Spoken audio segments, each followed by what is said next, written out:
Morning friends, welcome to స్ఫూర్తి news. స్ఫూర్తి live కార్యక్రమం ఇచ్చేస్తున్న మీ అందరూ కూడా ధన్యవాదాలు తెలియజేస్తే ఈనాటి ప్రధాన పత్రికల్లోని వార్తా విశేషాల్లోకి మనం ఒకసారి వెళ్లే ముందు మన స్ఫూర్తి న్యూస్ను సబ్స్క్రైబ్ చేసుకునే మిత్రులు ఉంటే దయచేసి సబ్స్క్రైబ్ చేసుకునే మిత్రులారా, మీరు సబ్స్క్రైబ్ చేసుకుంటే మన స్ఫూర్తి న్యూస్లో వచ్చే ప్రతి వార్త ఎప్పటికప్పుడు మీకు నోటిఫికేషన్ రూపంలో రావడం జరుగుతుంది.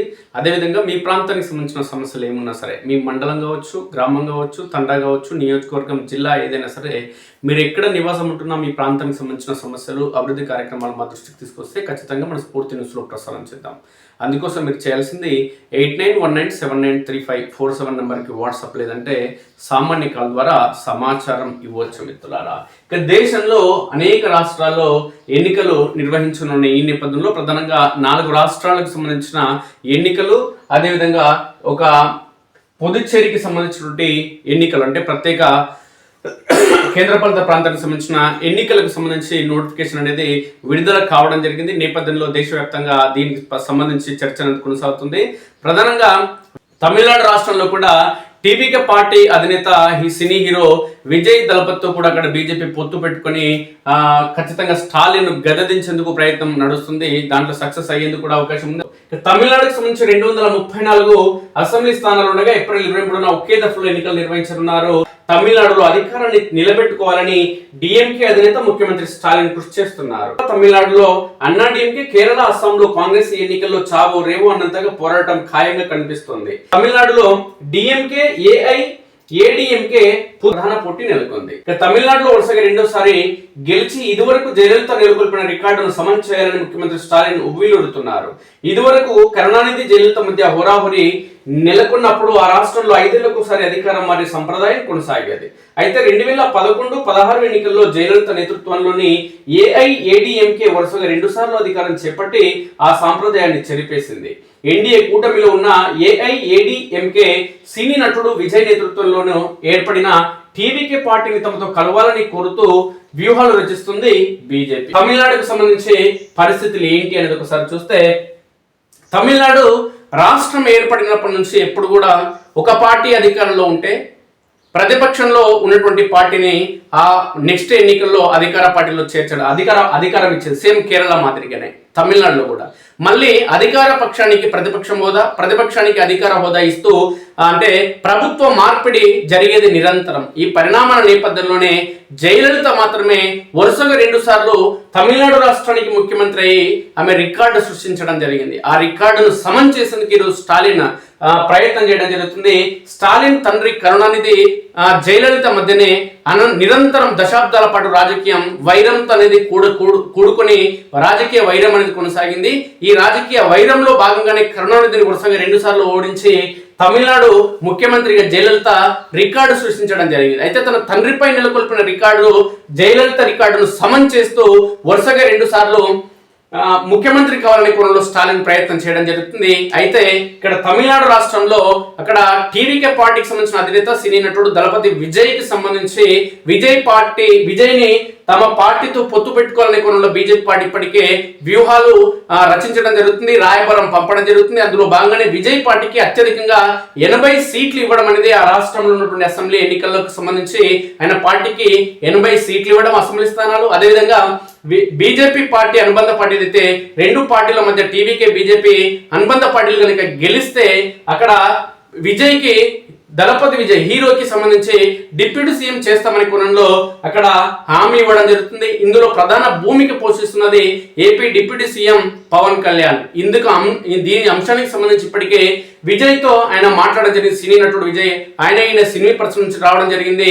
ఇప్పుడు Pawan Kalyan already deputy CM ఉన్నాడు కాబట్టి నువ్వు కూడా బీజేపీ పార్టీతో సమన్వయంతో ముందుకు వెళ్తే రాజకీయం భవిష్యత్తు ఉంటుంది, నీకు డిప్యూటీ సీఎం పదవి వస్తుంది. కాబట్టి నీ పార్టీ బలాబలాల నేపథ్యంలో ఇప్పుడు అధికారంలోకి వచ్చే అవకాశం లేదు కాబట్టి ఒంటిగా పోతే బీజేపీతో పొత్తు పెట్టుకుని ముందుకు వెళ్ళు, ఖచ్చితంగా భవిష్యత్తు ఉంటుందనే కోణంలో పవన్ కళ్యాణ్ చెప్పడం జరిగింది. దానికి దాదాపుగా ఆయన ఒప్పుకున్నట్టుగా తెలుస్తుంది. ఈ పరిణామాల నేపథ్యంలోనే ఖచ్చితంగా పదవి అంటే మార్పు అనేది జరుగుతుంది తమిళనాడు రాష్ట్రంలో. కాబట్టి మళ్ళీ 2011 ఎన్నికల తర్వాత మరోసారి ఆ పరిస్థితి దాపురిస్తుందంటే ఖచ్చితంగా మళ్ళీ రెండు సార్లు అంటే వరుసగా 2 సార్లు ఒకే పార్టీ అధికారంలోకి రాకుండా జయలలిత రికార్డు అలాగే ఉండాలంటే ఖచ్చితంగా జయలలితను అభిమానించే నాయకులు అనేక మంది ఉన్నారు, అక్కడ ప్రజలు ఉన్నారు. కాబట్టి అమ్మ అమ్మ అని పిలిచే అక్కడ ప్రజలు మరి బీజేపీ పార్టీకి విజయ్ పార్టీకి 2 పార్టీలకు మద్దతు ఇచ్చి అక్కడ స్టాలిన్ కు ఆ రికార్డు బ్రేక్ చేసే అవకాశం లేకుండా చేస్తారనేది ఇప్పుడు తమిళనాడు రాష్ట్రంలో చర్చనీయాంశంగా మారింది.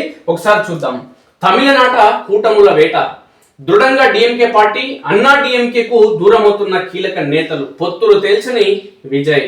తమిళనాడు శాసనసభ ఎన్నికలపై దేశవ్యాప్తంగా ఆసక్తి వ్యక్తమవుతుంది. కూటమిని చెక్కు చెదరనీయకుండా కాపాడుకుంటూ వస్తున్న డిఎంకే ఈ ఎన్నికల్లో విజయంపై ధీమాగా ఉంది. రాష్ట్రంలో మహిళలపై పెరుగుతున్న నేరాలు, ఎన్నికల హామీలను నెరవేర్చలేదని విమర్శలు, ప్రజలపై రుణభారం పెరగడం వంటి అంశాలు మాత్రం ఆ పార్టీని ఇబ్బంది పెట్టేలా ఉన్నాయి. అన్నా డిఎంకేతో కలిసి ఎన్డీఏ తన బలాన్ని నిరూపించుకోవాలని చూస్తుంది. ప్రముఖ సినీ నటుడు విజయ్ స్థాపించిన పార్టీ ఎలాంటి ప్రభావం చూపిస్తుందో తేలాల్సి ఉంది. మాజీ ముఖ్యమంత్రి జయలలిత సన్నిహితురాలు వికే శశికళ కొత్త పార్టీని ఏర్పాటు చేసే అదృష్టాన్ని పరీక్షించుకోబోతున్నారు. కేసుల కారణంగా 2023 వరకు స్వయంగా పోటీ చేయలేని పరిస్థితులు ఉన్న పార్టీ తరపున అభ్యర్థులను బరిలో ఆమె దించనున్నారు. ఇక డిఎంకే సామరస్యంగా సర్దుబాటు, లౌకికవాద ప్రగతిశీల కూటమి ఎస్పీఏగా బరిలో దిగుతున్న డిఎంకే మిత్రపక్షాలు తమ బలాన్ని సడలనీయట్లేదు. వివాదాలు లేకుండా సీట్ల సర్దుబాటు చేసుకుంటున్నాయి. స్పష్టత వచ్చిన మేరకు కాంగ్రెస్ కు 28, ఎండీఎంకేకు 4, ఇతరులకు 6 సీట్లను డిఎంకే ఖరారు చేసింది. మరికొన్ని పార్టీలతో చర్చలు నడుస్తున్నాయి. విజయకాంత్ స్థాపించిన డిఎండికే 6 నుంచి 10 సీట్లను డిమాండ్ చేస్తుంది. ద్రవిడ నినాదం, సంక్షేమం మంత్రాలుగా రెండోసారి అధికారాన్ని సాధిస్తామన్న నమ్మకంతో డిఎంకే పావులు కదుపుతుంది. మంత్రులపై అవినీతి ఆరోపణలు, ఇసుక అక్రమ రవాణా, మాదక ద్రవ్యాలు, కుటుంబ రాజకీయాలు వంటి అంశాలను విపక్షాలు లేవనెత్తుతున్నాయి. ఇక టీవీకే ఒంటరిగానే అనే కోణంలో టీవీకే ఒంటరిగానే విజయ్. ఎన్నికల్లో కీలకంగా మారిన ప్రముఖ నటుడు విజయ్ పార్టీ తమిళగా వెట్రి కలగం. టీవీకే ఇప్పటికే కూటమిపై స్పష్టత ఇవ్వకపోవడంతో ఒంటరిగా బరిలో దిగేందుకు దిగుతుందనే వార్తలు వెలువడుతున్నాయి. సూపర్ 6 హామీలు, విజయ్ కున్న ప్రజాదరణపై కొత్త పార్టీ ఆశలు పెట్టుకుంది. ఎన్ని స్థానాల్లో పోటీ చేస్తారనే స్పష్టత రాలేదు. ఈసారి పట్టాలి మక్కల్ కచ్చి పిఎంకే 2గా చీలింది. కుమారుడు అన్బుమణి రాజ్యసభ సభ్యుడు ఎన్డీఏలో కొనసాగుతుండగా తండ్రి తామదాస వర్గం మాత్రం ఎటు వెళ్లాలో తెలియక సందిగ్ధంలో ఉంది. మరికొన్ని పార్టీలు ఒంటరిగా ఉండడంతో బహుముఖ పోరు అనివార్యమైంది. అయితే విజయ్కి సంబంధించి సినీ నటుడు విజయ్ తన భార్యకు సంబంధించి విడాకుల అంశం, త్రిషతో ఆయనకున్నటువంటి సాన్నిహిత నేపథ్యంలో ఎన్నికల్లో ఆయన పైన కొంచెం పలుచన భావం ఏర్పడింది.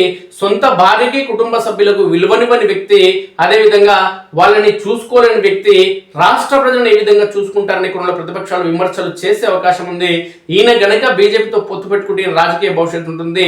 సొంతంగా వెళ్తే మాత్రం ఈయన గుండుసు నాకు పరిమితం కావడం ఖాయం. ఇక అన్నా డిఎంకే వరుస ఎదురు దెబ్బలు. అన్నా డిఎంకే నుంచి కీలక నేతలు ఒక్కొక్కరుగా బయటకు వస్తున్నారు. మాజీ ముఖ్యమంత్రి పన్నీరు సెల్వం సహా పలువురు తమ ఎమ్మెల్యే పదవికి రాజీనామా చేసి బయటకు వచ్చారు. సీనియర్ నేత సెంగొట్టియన్ టీవీకేలో, అదేవిధంగా మిగిలిన వారు డిఎంకేలో చేరారు. తాజాగా మరో సీనియర్ నేత పుహలెంది అన్నా డిఎంకే నుంచి వైదొలిగి కొత్త పార్టీని పెట్టి ఇప్పుడు డిఎంకేలో చేరారు. కీలక నేతలు, శ్రేణులు చేజారడం అన్నా డిఎంకేకు తలనొప్పిగా మారింది. జయలలిత మరణం తర్వాత ఆ పార్టీ బలహీనమైంది. ఇక చీలికలు రావడంతో రాష్ట్ర రాజకీయాలకు ప్రత్యామ్నాయం అవసరమైంది. పైగా డిఎంకే 500కు పైగా హామీలు ప్రకటించింది. అందులో ఆకర్షణీయమైన పథకాలు మహిళలపై ప్రభావం చూపాయి. పాలనా పరంగా డిఎంకే తన ఉనికిని కాపాడుకుంటూ వచ్చిందని చెప్పాలి. ఇలాంటి బలమైన కూటమితో తిరిగి పోటీ పడేందుకు ఇదివరకు విడిపోయిన అన్నా డిఎంకే, ఎన్డీఏ ఇప్పుడు ఒక్కటయ్యాయి. కానీ మరి ప్రభావం ఏ విధంగా ఉంటుందన్నది చూడాలి.